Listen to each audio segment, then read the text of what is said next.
तो हमने औसत चाल, औसत वेग, ताक्षणिक वेग वगैरह देख लिया, ठीक है। अब अभी तक मैं क्या बता रहा था आपको कि किसी भी एक इंटरवल ऑफ टाइम में एक ऐसी दूरी है, दूरी तय करने के समय चाल में कोई परिवर्तन नहीं हो रहा होता या वेग में कोई परिवर्तन नहीं हो रहा होता, ठीक है। मतलब अगर आप 10 मीटर की दूरी या 10 मीटर के अंतराल में आप किसी वस्तु को दौड़ते हुए देख रहे हैं तो उसका चाल में कोई परिवर्तन नहीं हो रहा था, ऐसा हमने अभी तक पढ़ा। बट अभी जो आप पढ़ोगे उसमें वेग में परिवर्तन होगा और चाल में भी परिवर्तन हो सकता है। तो कितने दर से वो परिवर्तित होगा उसे कहते हैं त्वरण या एक्सेलरेशन, ठीक है। तो किस दर से परिवर्तित हो रहा है उसे कहते हैं त्वरण। तो त्वरण या एक्सेलरेशन को कैसे डिफाइन करते हैं? It is the rate of change of velocity, rate of change of velocity with time, ठीक है, with time। तो समय के साथ किस दर से वेग में परिवर्तन हुआ उसे क्या कहते हैं? त्वरण, ठीक है। तो वेग में, वेलोसिटी में, वेग में परिवर्तन आना चाहिए, वेग में परिवर्तन होना चाहिए, ना कि चाल में। कभी कभी क्या होता है, चाल में परिवर्तन हो रहा है लेकिन वेग में कोई परिवर्तन नहीं हो रहा, या चाल में कोई परिवर्तन नहीं हो रहा है पर वेग में परिवर्तन हुआ। तो जब भी वेग में परिवर्तन होगा तो त्वरित कहलाएगा, ठीक है ना। तो इसका सूत्र क्या होगा? देखिए, अंतिम वेग को v मान लेंगे, प्रारंभिक वेग को u मान लेंगे, तो उनमें जो अंतर हुआ वो क्या हुआ? v माइनस यू, और समय का अंतराल से इसको भाग दे दोगे तो इसको क्या बोलेंगे? त्वरण। तो त्वरण क्या है? वेग में कितना परिवर्तन हुआ उसको समय से भाग दे दीजिए तो वो त्वरण निकल आएगा। तो v का मतलब क्या है? v का मतलब फाइनल वेलोसिटी, ठीक है। फाइनल यानी कि अंतिम वेग, अंतिम वेग, ठीक है। और u क्या है? u है इनिशियल वेलोसिटी। क्या है? इनिशियल वेलोसिटी, मतलब प्रारंभिक वेग, प्रारंभिक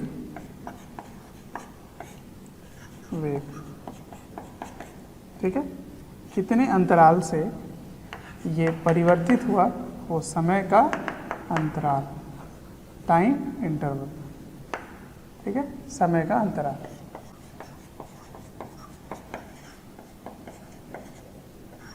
समय अंतराल, सही है।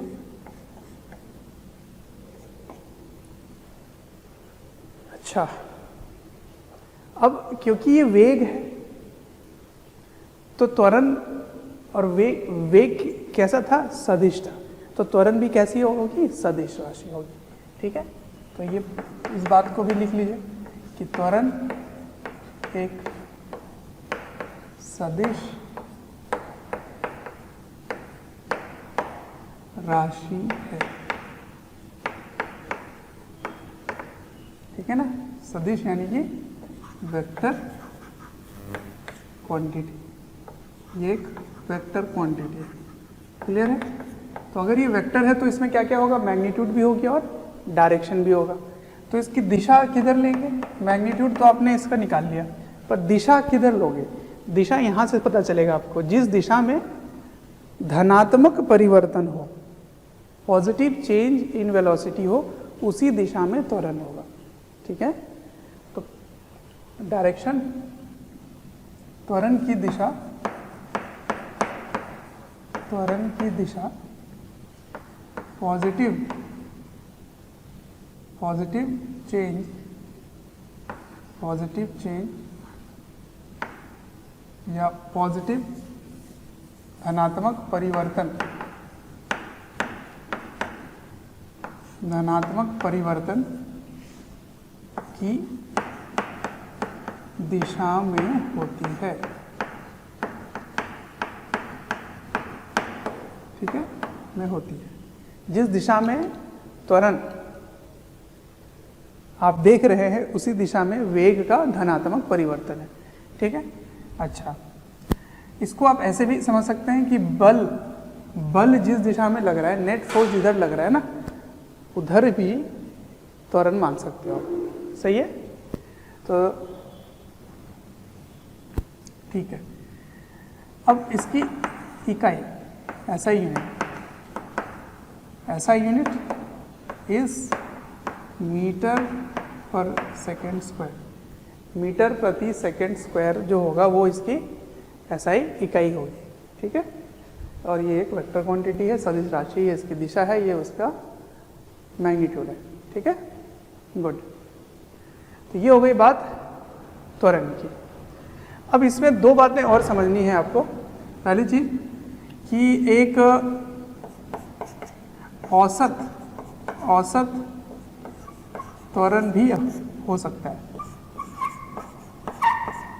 औसत त्वरण मतलब एवरेज एक्सेलरेशन। एवरेज एक्सेलरेशन क्या होता है?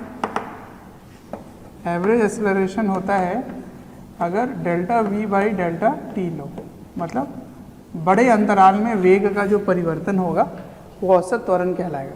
और एक ताक्षणिक होगा, मतलब इंस्टेंटेनियस, ठीक है, इंस्टेंटेनियस वेलोसिटी, इंस्टेंटेनियस एक्सेलरेशन। तो ताक्षणिक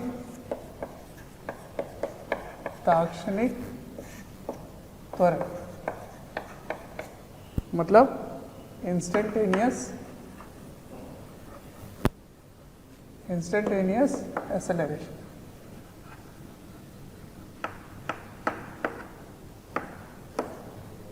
इंस्टेंटेनियस एक्सेलरेशन, ठीक है। अब ये क्या है? ये किसी क्षण, किसी एक समय में जो त्वरण आएगा, जो वेग में परिवर्तन होगा, उसे कहेंगे त्वरण। जैसे इसमें समय का अंतराल बहुत बड़ा है, अगर समय का अंतराल बहुत छोटा कर दो तो वो हो गया ताक्षणिक।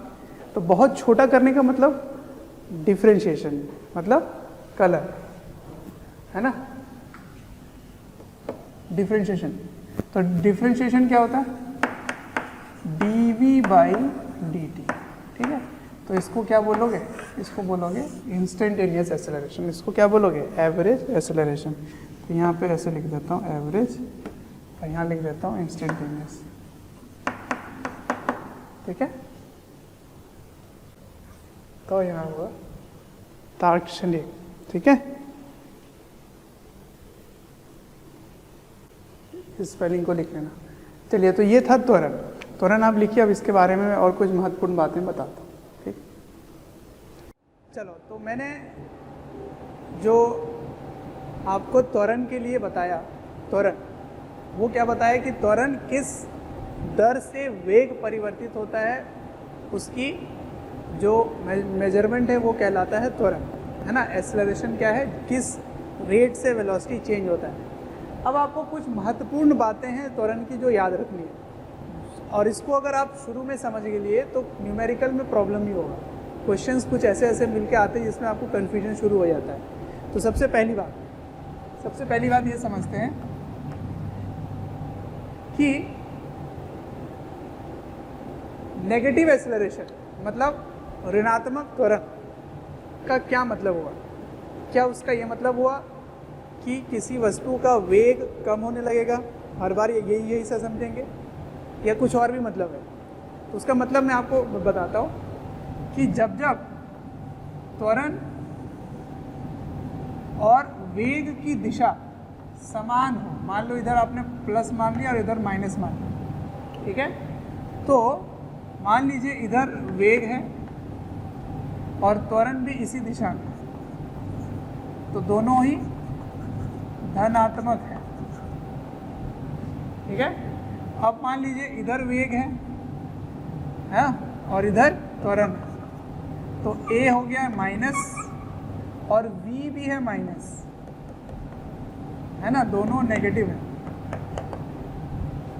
तो जब वेग और त्वरण कि जो चिन्ह है, जो साइन है, अगर वो सेम है, या तो दोनों प्लस या दोनों माइनस हो, तो उससे जो चाल है वो बढ़ेगा, स्पीड बढ़ेगी, कम नहीं होगी। तो उसको मंदन नहीं बोलेंगे, रिटार्डेशन नहीं बोलेंगे। ठीक है, तो ये पॉइंट बड़ा इंपॉर्टेंट है। When velocity and acceleration has same sign, then speed increases, then speed increases. समझ में आया? चाल जो है वो बढ़ेगा, चाल कम नहीं होगा, इसमें स्पीड बढ़ेगा और इसमें भी स्पीड बढ़ेगा। इसका विपरीत क्या बोल सकते हो? जब वेलोसिटी और एक्सेलरेशन विपरीत चिन्ह के होंगे, when velocity and acceleration are opposite in sign, then speed decreases। समझ में आया? मतलब अगर ऐसा कुछ हो, हाँ, वेग इधर है लेकिन त्वरण इधर है, तो वेग का चिन्ह क्या है? प्लस, त्वरण का चिन्ह क्या है? माइनस। तो ऐसे केस में क्या होगा? Speed decreases. ठीक है, अब इधर बारी है, वेग इधर है, तो वेग क्या बन गया? नेगेटिव, और त्वरण इधर है, त्वरण क्या बन गया? पॉजिटिव। तो इसका मतलब पॉजिटिव एक्सेलरेशन या नेगेटिव एक्सेलरेशन ये नहीं बताता कि स्पीड हमेशा घटेगा कि कम होगा। यहाँ देख रहे हो, पॉजिटिव एक्सेलरेशन होने के बावजूद भी स्पीड कम हो रही है। ठीक है ना, स्पीड डिक्रीजेस। करेक्ट। तो मंदन क्या होता है फिर? रिटार्डेशन कब होता है? What is retardation? रिटार्डेशन मतलब मंदन। मंदन का मतलब चाल का कम होना, स्पीड डिक्रीजेस।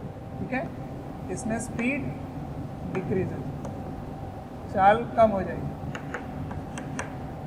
और यहाँ एक्सेलरेशन जो है, इसका मतलब v is less than u। ठीक है ना, magnitude of v is less than u। तो मतलब अंतिम वेग या अंतिम चाल प्रारंभिक से कम होगी, तब त्वरण नेगेटिव होगा और उसे बोलेंगे रिटार्डेशन। ठीक है ना, देयरफॉर एक्सेलरेशन इज नेगेटिव। तो ऐसे केस में नेगेटिव एक्सेलरेशन रिटार्डेशन कहलाता है। लेकिन हर बार ए नेगेटिव मतलब रिटार्डेशन हो, ये जरूरी नहीं है। बहुत इंपॉर्टेंट। ठीक, नंबर 4, अगर वेलोसिटी कांस्टेंट है, then acceleration is 0, but if speed is constant, then acceleration may or may not be 0। इस लाइन का मतलब समझो। थैंक यू डियर स्टूडेंट्स, हमें ढेर सारा प्यार देने के लिए। डेली हज़ारों स्टूडेंट्स हमारे वीडियोस से लाभ उठा रहे हैं, उनको काफ़ी बेनिफिट पहुंच रहा है हमारे वीडियो लेक्चर से। आपसे एक रिक्वेस्ट है कि डिस्क्रिप्शन बॉक्स पे एक लिंक है, उस लिंक को क्लिक करें और अपनी एनरोलमेंट सुनिश्चित करें। और साथ ही जिनको स्टडी मटेरियल या फिर डाउट सेशन चाहिए, वो प्रीमियम कोर्सेज के लिए भी एनरोल कर सकते हैं। कि अगर वेग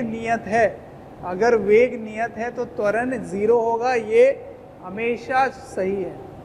लेकिन अगर चाल नियत है तब त्वरण 0 होगा, ये हमेशा नहीं बोल सकते आप। हो भी सकता है, नहीं भी हो सकता है। तो ऐसे कैसे सर? अगर चाल में कोई परिवर्तन नहीं हुआ तो त्वरण क्यों नहीं 0 है? वो इसीलिए क्योंकि मैं एक एग्जांपल से बताता हूँ। क्योंकि अगर कोई वस्तु यूनिफॉर्म सर्कुलर मोशन में घूम रहा है, ऐसे पढ़ोगे, डिटेल में पढ़ोगे। तो इसमें चाल कांस्टेंट है, v का मतलब स्पीड हो गया, स्पीड कांस्टेंट, बट हर बार इसकी दिशा जो है वो परिवर्तित हो रही है। ये इसकी दिशा है, देखो वेग की दिशा है ना, ये वेग है, ये कांस्टेंट नहीं है क्योंकि इसकी दिशा परिवर्तित हो रही है।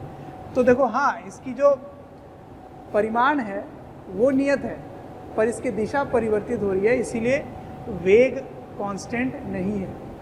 तो वेग कांस्टेंट नहीं है तो त्वरण शून्य नहीं होगा, ठीक है। तो इसको बोलोगे uniform circular motion, uniform circular motion. ये डिटेल में पढ़ेंगे आप, एक चैप्टर ही है, ठीक है। यूनिफॉर्म सर्कुलर मोशन, इसका मतलब क्या होता है? यूनिफॉर्म का मतलब एक समान, सर्कुलर मतलब गोलाकार, मोशन मतलब गति, है ना। तो एक समान क्या होना चाहिए? इसकी चाल यानी कि स्पीड होनी चाहिए।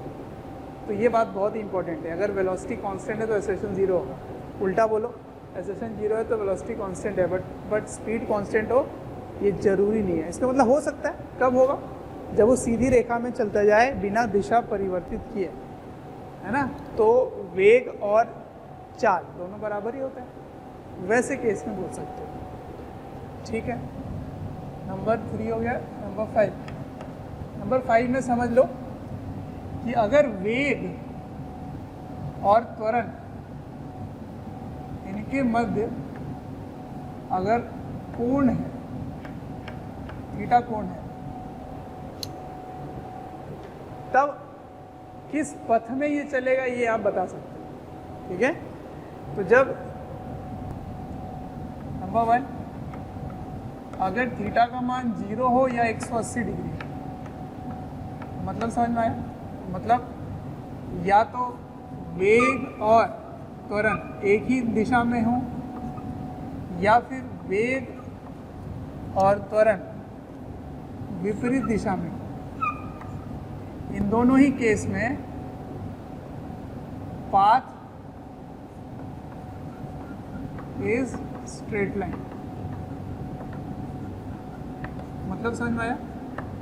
अगर किसी वस्तु के वेग और त्वरण के मध्य 0 डिग्री है, मतलब वो समान दिशा में है, तो उसकी जो पथ होगी, पथ वो सीधी रेखा में होगी, ठीक है, सीधी रेखा में हो। पथ किस रास्ते में वो चल रहा है, ठीक है जी। पहली बात समझ में आ गई मुझे। दूसरी बात, अगर थीटा का मान 90 डिग्री है,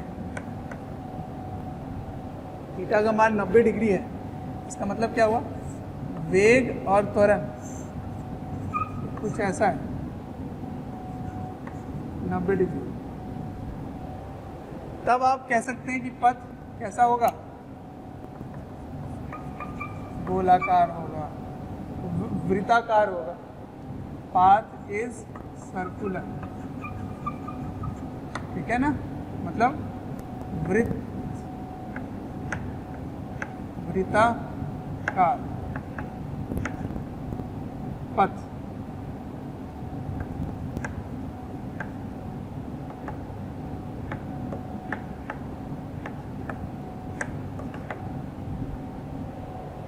ठीक है।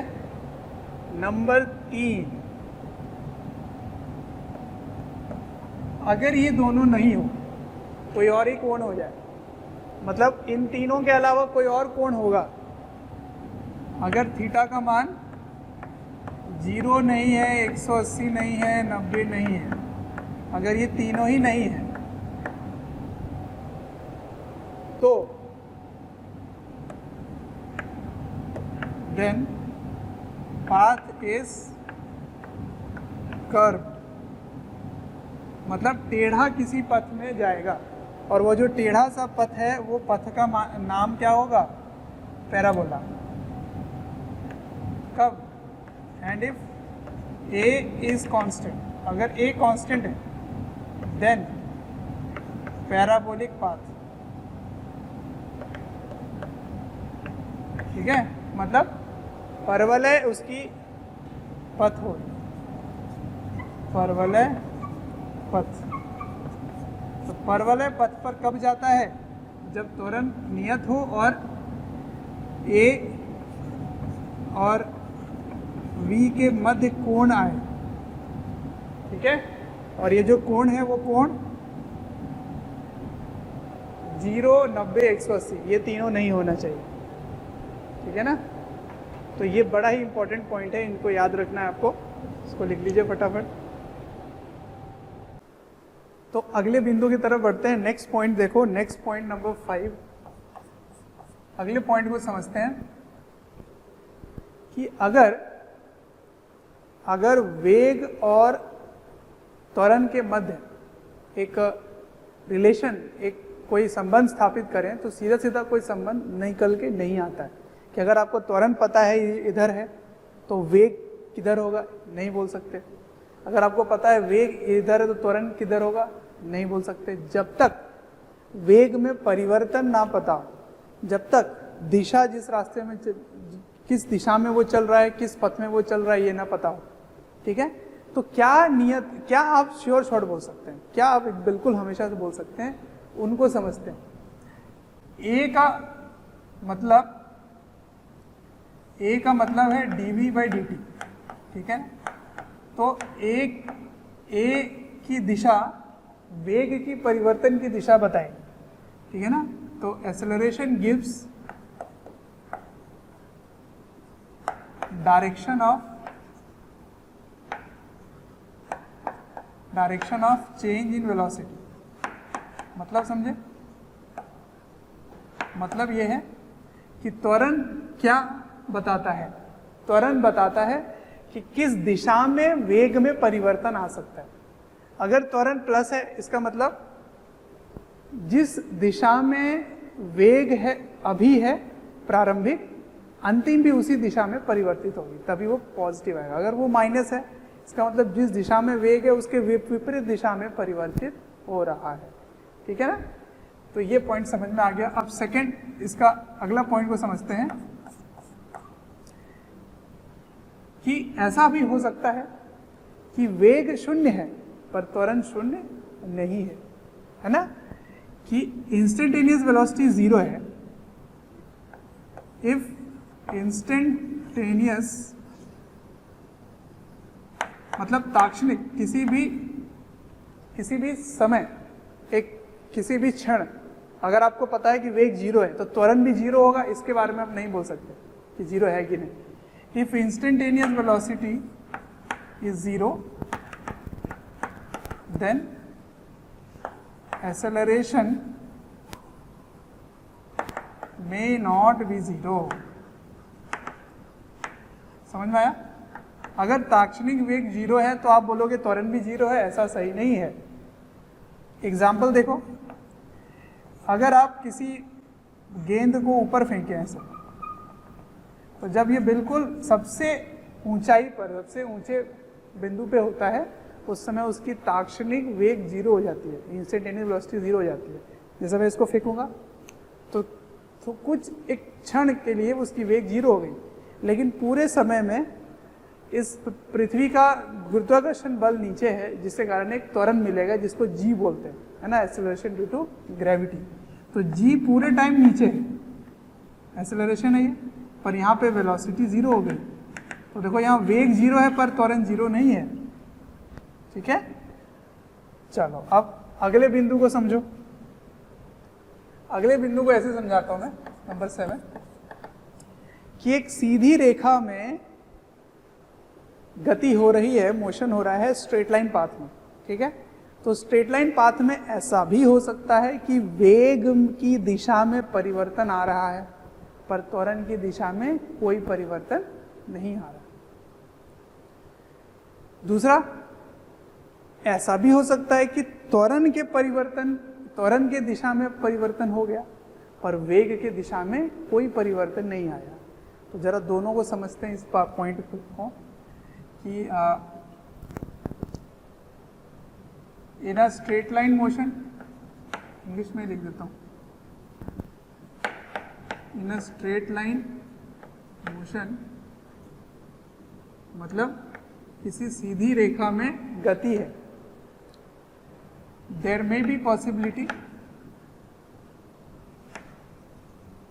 देयर मे बी पॉसिबिलिटी मतलब ऐसी संभावना हो सकती है, ऐसी संभावना हो सकती है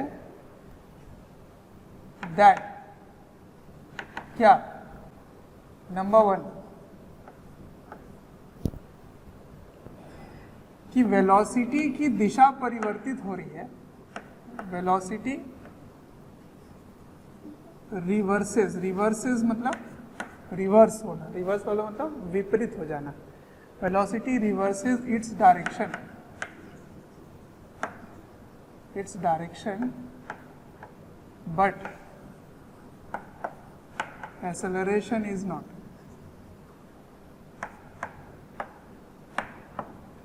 but acceleration is not। ठीक है, अब सर जब तक एग्जाम्पल नहीं बताओगे समझ नहीं आएगा। इसी को देख लो ना, इस गेंद को जब ऊपर फेंकते हो तो वेग की दिशा हमेशा वस्तु के चलने की, उसकी गति के दिशा में ही होती है। तो ये ऊपर जा रहा होता है, तो जब ये ऊपर जा रहा है उस समय वेग ऊपर है, यानी कि वेग ऊपर हो गया, और जब वो लौट कर आ रहा है तब वेग नीचे है। पर ऊपर जाने के समय भी त्वरण नीचे था, नीचे आने के समय भी त्वरण नीचे ही है। तो एग्जाम्पल क्या लिखोगे, यही वाला एग्जाम्पल ले लो, ठीक है ना। इस समय वेग ऊपर है और जब वो लौट कर आता है उस समय वेग नीचे है, पर पूरे टाइम जी नीचे था। तो देखो एक्सेलरेशन में कोई परिवर्तन नहीं आया, लेकिन वेग में परिवर्तन आ गया, और ये सीधी रेखा की ही बात है। अब दूसरा एग्जाम्पल भी हो सकता है कि एक्सेलरेशन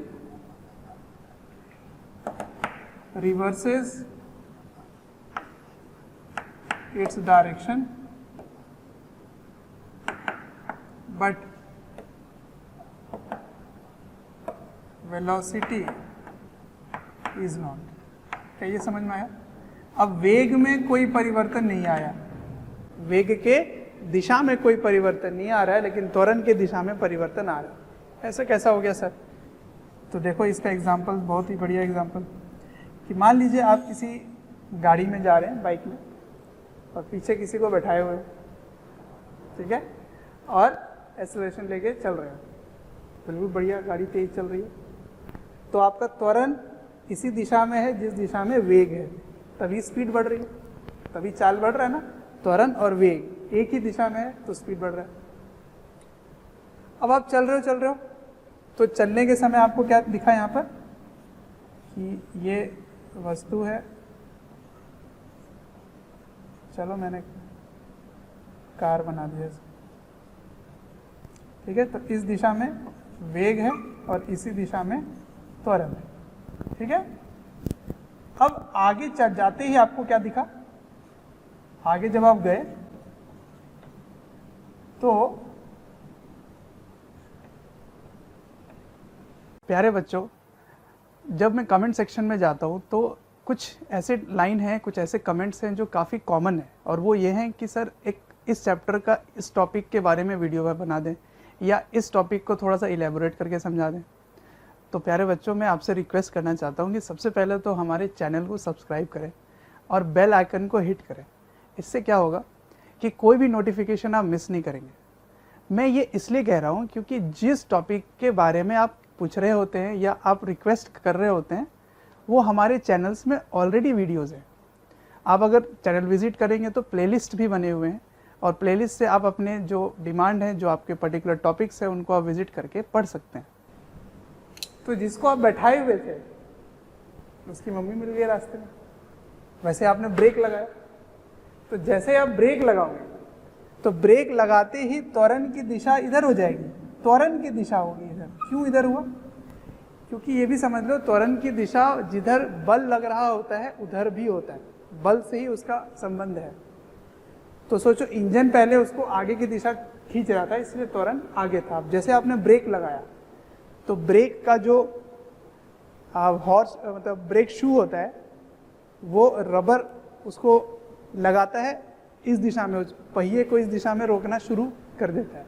तो रोकने के लिए वो इस दिशा में बल लगा रहा है, तो त्वरण की दिशा इधर हो जाएगी। फ्रिक्शन लगने लग जाता है, घर्षण लगने लग जाता है, तो इस दिशा में बल लगने लगता है पहिए पे, तो उसको त्वरण की दिशा विपरीत मिलने लगी।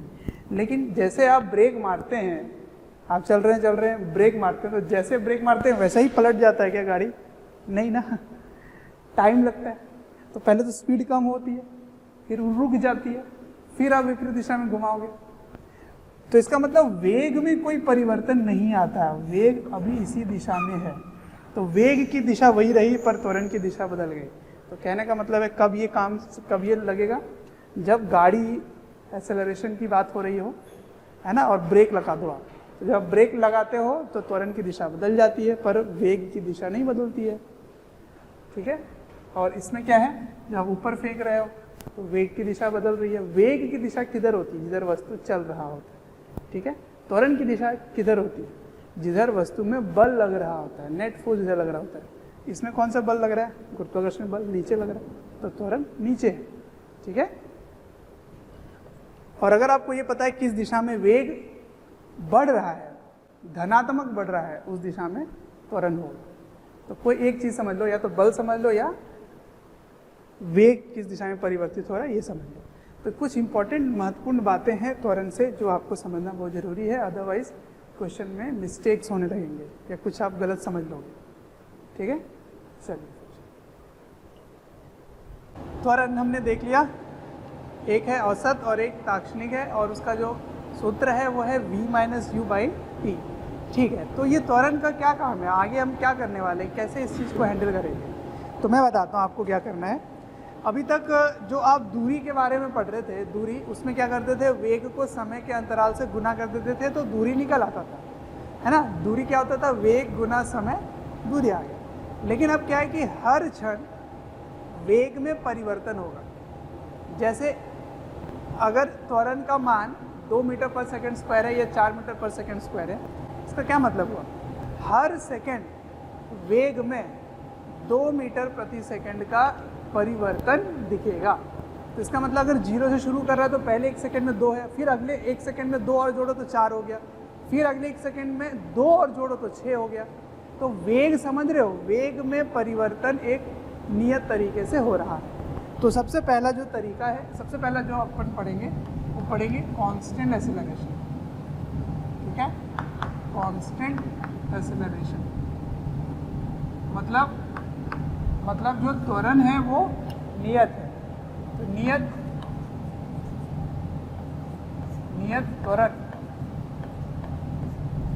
त्वरण वाले प्रारूप। ठीक है। तो दूरी कैसे निकालेंगे, वेग क्या होगा, किसी भी क्षण किसी t समय के अंतराल में क्या होगा, किसी x दूरी में क्या होगा, इसके निकालने के कुछ सूत्र हैं। ठीक है। उसके कुछ समीकरण हैं। तो 3 मुख्य समीकरण है, उन 3 मुख्य समीकरण के बारे में पहले चर्चा करते हैं। ठीक है। तो समीकरण उसको कहते हैं equation of motion, equation of motion. ठीक है। तो ये इसका समीकरण है ना, इक्वेशन मतलब समीकरण। तो पहला समीकरण बताता हूँ। तो इसकी डेरिवेशन में बताता हूँ आपको कहाँ से आ रहा है। तो सबसे पहले ग्राफ समझ लेते हैं। ग्राफ मैंने अभी पढ़ाया नहीं आपको, वेग वगैरह वगैरह, लेकिन फिर भी आपको थोड़ी सी जानकारी दे देता हूँ मैं यहाँ से। तो मान लो ये वेलोसिटी का ग्राफ है। ठीक है। इस y अक्ष में क्या है, वेलोसिटी, और x अक्ष में क्या है, समय। ठीक है, टाइम है। और मान लो क्योंकि ये कांस्टेंट है तो इसकी इस प्रकार से ऐसे ग्राफ दिया हुआ है। कैसे, क्यों, ये सब बताऊंगा मैं आपको। तो u का मतलब क्या है, जब समय का मान 0 है तब जो वेग होता है उसे कहते हैं u, है ना। इसे क्या कहते हैं, u कहते हैं। तो ये u हो गया। और जब समय का मान t है, जब समय का मान t है तो उस समय जो वेग है वो है v। ठीक।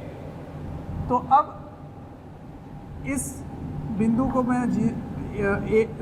ओ बोला, इस बिंदु को मैंने ए बोला, इसको बी, और ये बन गया आपका सी। ये वाला सी ले लेता हूँ, ये हो गया सी और ये हो गया डी। ठीक है, अब इसके कोऑर्डिनेट्स क्या होंगे, इसको आप कैसे लिखोगे? तो x, y लिखते हैं ना, तो इसका x का मान 0 है, y का मान u है, इसका x का मान क्या है? x का मान t है और y का मान v है। इसके x का मान t है और y का मान u है, तो u हो गया। इसके x का मान t है और y का मान 0 है। तो मैंने चारों बिंदु का कोऑर्डिनेट लिख लिया। ठीक है, कोऑर्डिनेट मतलब क्या होता है? वही x, y को कोऑर्डिनेट बोलते हैं। ठीक है, तो ये अक्ष, x अक्ष और y अक्ष की जो बिंदु निकल गई वो मैंने लिख दिया। ठीक, अब सुनते जाओ।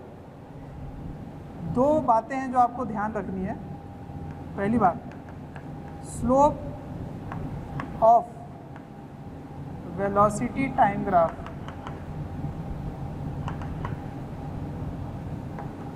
इक्वल्स टू एक्सेलरेशन, ये होता है। मतलब अगर वेग और समय का आप ढाल निकालें, है ना, स्लोप का मतलब क्या है? ढाल। तो अगर आप ढाल निकालें या ढलान, तो ढाल वेग और समय, ये वेग है और ये समय, तो वेग और समय का क्या होता है? ढाल। वेग समय ग्राफ का ढाल होता है त्वरण, त्वरण होता है ए। ठीक है, क्या होता है? त्वरण होता है। ठीक है, अब सुनते हैं कि ढाल कैसे निकालते हैं। ढाल कैसे निकालते हैं? ढाल निकालना, स्लोप निकालना विधि आपको बता रखा हूँ मैं, है ना, कलन वाले चैप्टर में मैंने सिखाया आपको कैलकुलस में। फिर भी मैं बता देता हूँ। ढाल निकालते हैं y में परिवर्तन और x में परिवर्तन का अंतराल। ठीक है, इसको स्लोप बोलते हैं। तो जरा देखो कि y का नाम क्या है? वेग है, तो ये तो वेग में परिवर्तन हो गया और ये समय में परिवर्तन हो गया, तो ये तो त्वरण होता है। इसका मतलब इसका स्लोप क्या हो गया? त्वरण। जो मैं यहाँ कह रहा था वो यहाँ सिद्ध हो गया। ठीक है, ठीक है, तो चलो लिखते हैं। a बराबर, यहाँ पे वेग में क्या परिवर्तन है? यहाँ वेग v हो गया, या y में अंतर क्या दिख रहा है आपको? इसका y v है, इसका y u है, तो परिवर्तन कितना हो गया यहाँ पे? तो v माइनस यू। और समय का गैप क्या है यहाँ पे? यहाँ t है और यहाँ 0 है, तो यहाँ पे t माइनस 0 हो गया। ठीक है, तो ये आ गया। तो ये सूत्र तो हमें पहले से ही पता था, इसकी परिभाषा में ही लिखी हुई ये बात।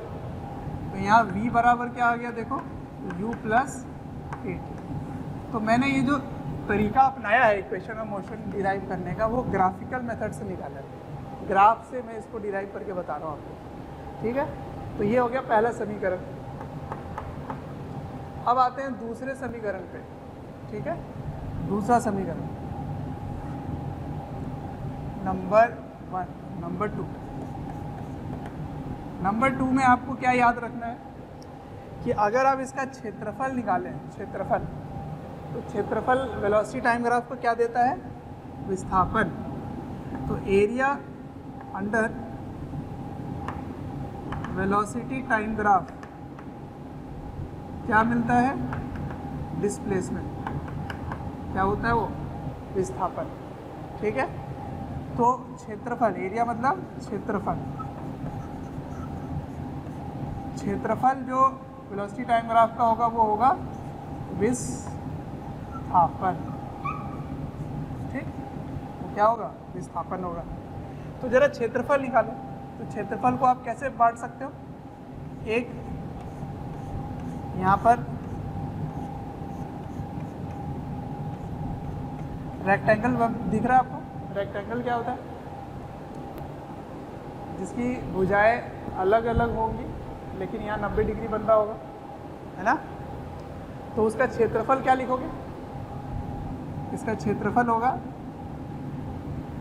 तो इसके अंदर आपने लिख दिया S, ठीक है ना, या एरिया में लिख दूँ complete area.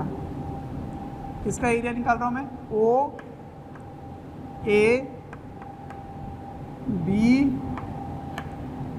D, area O A B D. उसको तोड़ तोड़ के लिए लिख सकते हैं कि ये रेक्टेंगल का एरिया हो गया और यहाँ का एरिया हो जाएगा ये वाला एरिया, ऐसे है ना, ये वाला एरिया। तो ये क्या है, त्रिभुज है। और ये क्या है, ये चार भुजाएं वाली है, सम चतुर्भुज भी बोल सकते हो, है ना। ठीक है, तो इन दोनों का क्षेत्रफल जोड़ोगे तो टोटल क्षेत्रफल आ जाएगा। तो आप लिखोगे area O A C D plus area triangle A B C. ठीक है, चलो अब इसको कैसे लिखोगे, ये लंबाई गुने चौड़ाई। तो ये वाली दूरी क्या है बताओ, ये वाली दूरी क्या है, ये वाली दूरी u है, ये वाली दूरी u है, और ये वाली दूरी क्या है, ये दूरी t है। तो इसको ut से हम गुना कर दो, ये s हो गया, s मतलब विस्थापन, ठीक है ना, डिस्प्लेसमेंट को s लिखेंगे।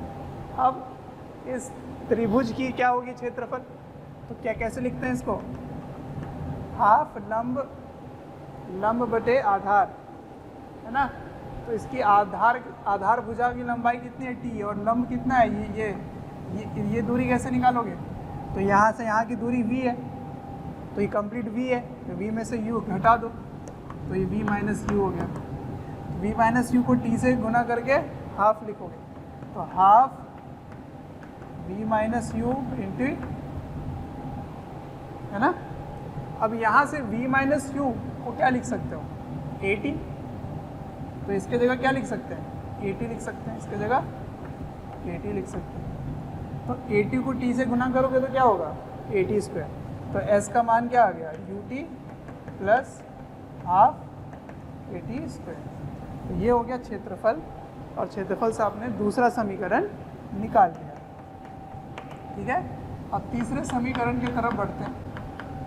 तीसरा समीकरण फिर से मैं वही काम करूँगा, area O A B D, लेकिन इस बार मैं डायरेक्ट लिख सकता हूँ एरिया ऑफ।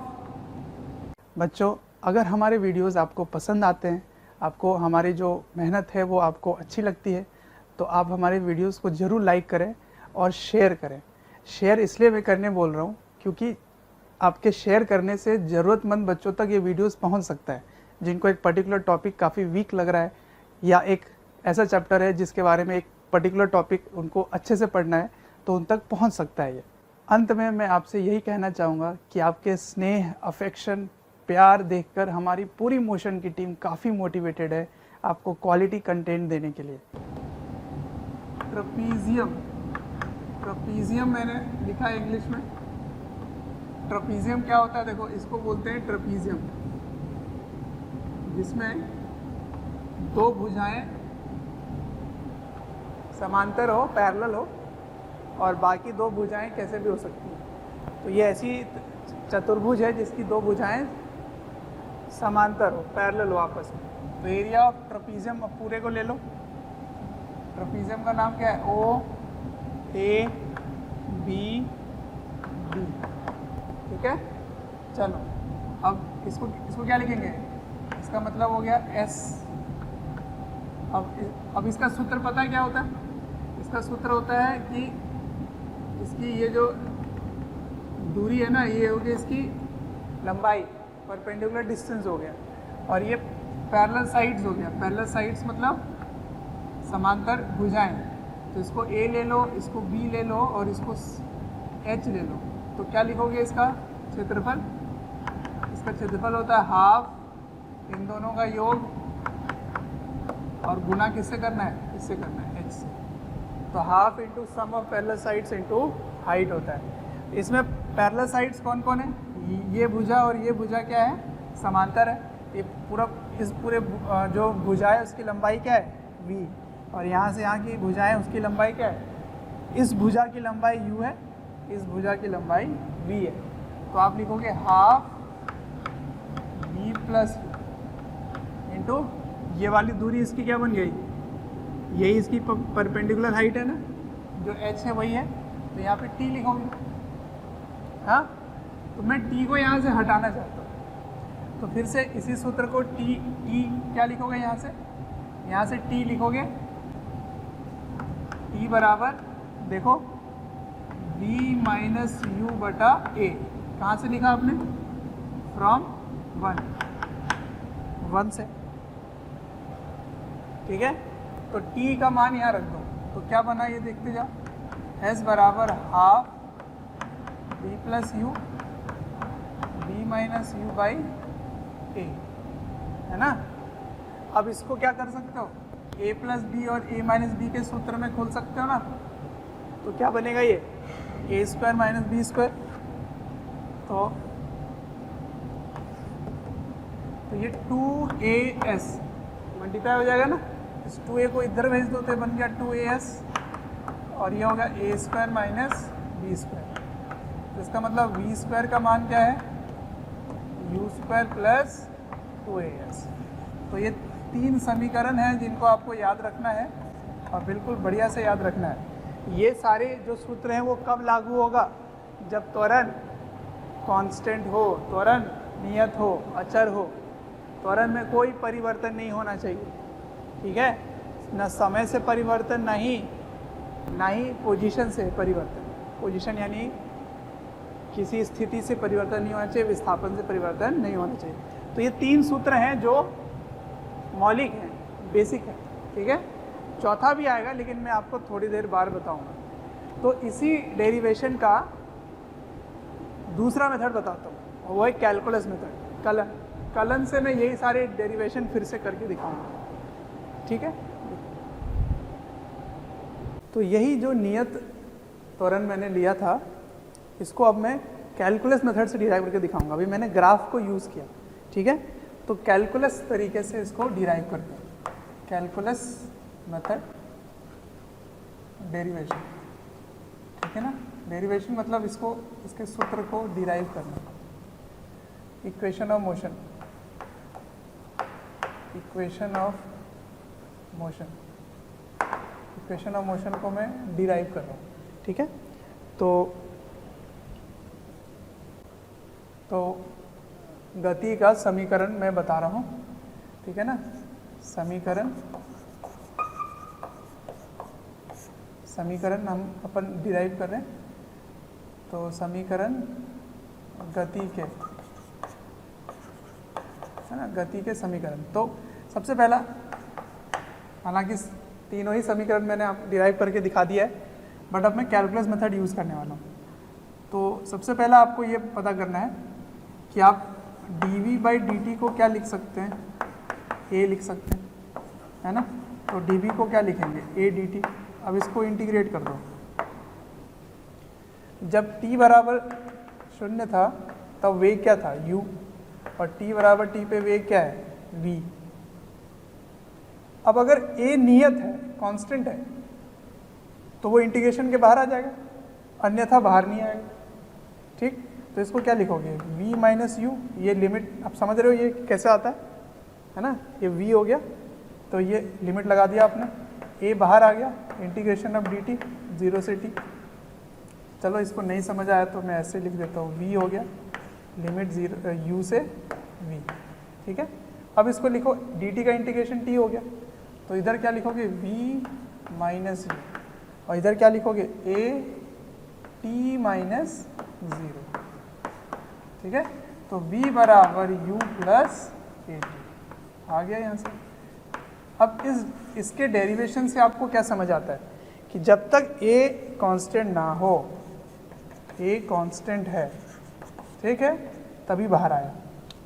मतलब ये सूत्र तभी लागू होगा जब त्वरण नियत हो, कांस्टेंट हो, त्वरण में कोई परिवर्तन नहीं हो रहा, ठीक है ना। तो ये पहला हो गया।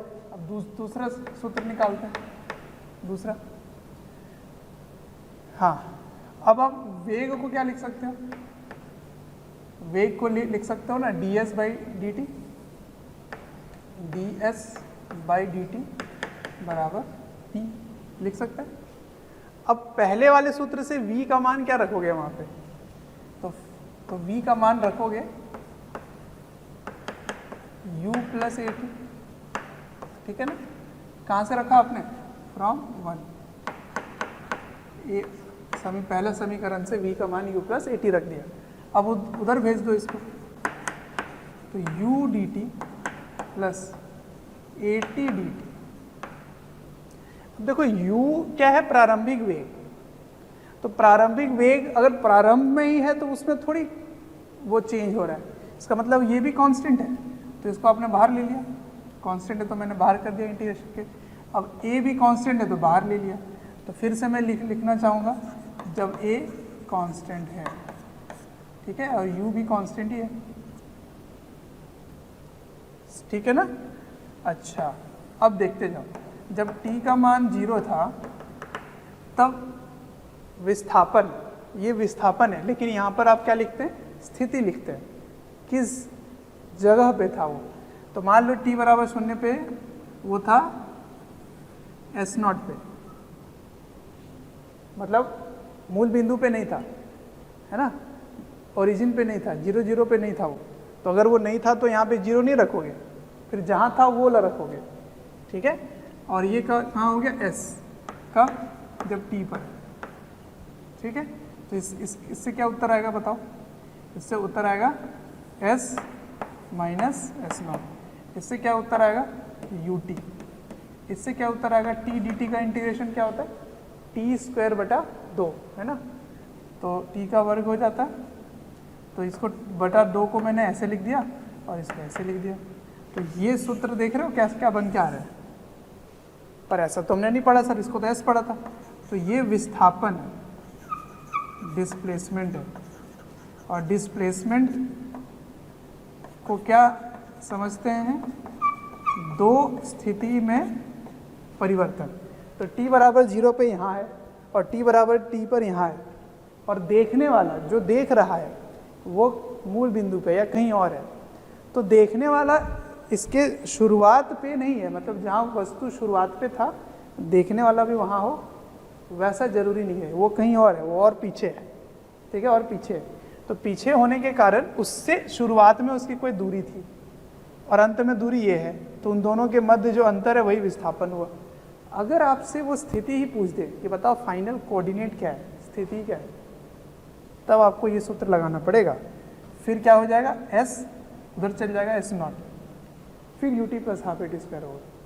तो ये बड़ा इंपॉर्टेंट है, किसी किसी फॉर्मूले में वो यहाँ से पता चल जाता है, ठीक है। लेकिन अगर t बराबर 0 पे वो 0 पे था तब वो S हो जाएगा, ठीक है ना। अगर t बराबर 0 पे S0 0 था तब आपका सूत्र जो है वो बनता है S बराबर ut plus half AT square.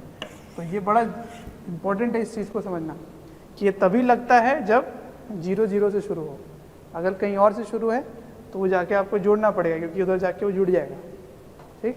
चलो, अब तीसरे के लिए आपको एक और बात याद रखना चाहिए कि a का मान, जैसे आपने dv/dt पढ़ा, इसको अगर मैं ds से मल्टीप्लाई डिवाइड कर दूँ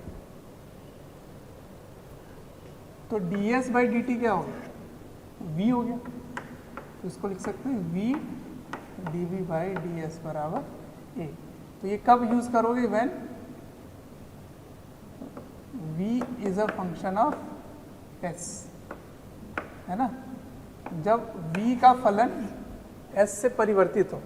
और ये कब यूज करोगे, जब v जो है वो समय का फलन है, ठीक है ना। जब समय का फलन होगा तो ये यूज करोगे, जब स्थिति का फलन होगा, विस्थापन वाला फलन होगा तो ये यूज करोगे, ठीक है। चलो, अब इसको इधर भेज देते हैं, ADS इधर हो गया v dv। हाँ, अब इसको इंटीग्रेट करो। फिर से मैं क्या कर रहा हूँ, a को बाहर ले रहा हूँ। क्यों ले रहा हूँ, क्योंकि a यहाँ पर कांस्टेंट है। तो देख रहे हो, तीनों का तीनों सूत्र तभी सही होगा जब त्वरण नियत हो, जब एक्सेलरेशन कांस्टेंट हो, ठीक है। अदरवाइज ये तीनों इक्वेशन ऑफ मोशन कोई भी समीकरण आप नहीं लगा सकते, कोई भी वहाँ पे वैलिड नहीं होगा, ठीक है। अब जब u का मान u था तब मान लेते हैं चलो S0 नहीं 0 था, और v था तो ये s है। यहाँ भी वही बात आ जाएगी, s नॉट होगा तो s नॉट लगाओगे, तो ये क्या बन गया s माइनस 0, और इधर क्या बन गया v स्क्वायर बटा 2, कहाँ से u से v तक, ठीक है। चलो इस 2 को इधर भेज दो तो 2as हो गया ये, और इसको लिमिट लगा दो तो v square minus you square हो गया। तो इसको घुमा कर लिखोगे तो क्या हुआ, v square equals to U square plus 2as।